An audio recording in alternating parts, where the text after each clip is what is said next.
Nous avons à la fois la formation qui permet donc à nos clients de pouvoir se former à différentes approches et à différentes utilisations de nos outils.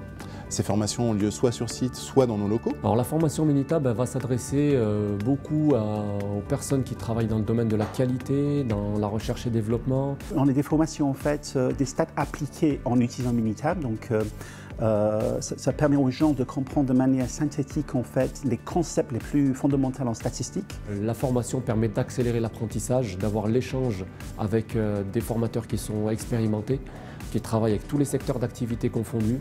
Nous avons aussi le support technique qui est vraiment un service très apprécié de nos clients depuis de nombreuses années parce qu'il est réalisé par nos experts qui ont une expérience très importante dans ce domaine-là. On axe beaucoup le travail sur la pratique avec des exemples concrets, des cas concrets qui permettent d'appréhender, de mieux appréhender les outils et d'appréhender le logiciel. Tout en sachant aussi que, par exemple, dans les formations en intra-entreprise, on propose régulièrement aux clients d'inclure leur propre jeu de données, leurs cas pratiques, pour qu'on puisse expliquer dans leur propre contexte comment exploiter les différents outils, les différentes méthodes. Et nous avons enfin aussi du conseil, du consulting, qui est délivré aussi par nos experts techniques.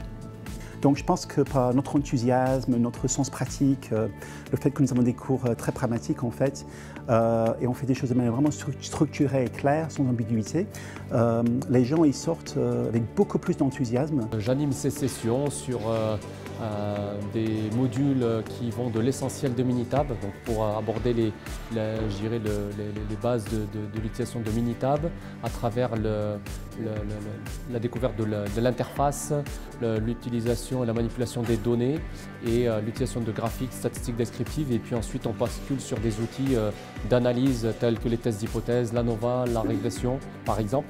Ensuite, on a un deuxième module qui porte sur les outils de la qualité, donc à travers les études de l'instrumentation pour valider un système de mesure.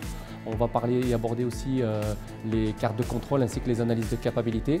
Et puis un troisième et dernier module qui porte sur les plans d'expérience, donc une introduction au plan d'expérience pour comprendre comment on met en œuvre, on planifie, on exécute et analyse des plans d'expérience.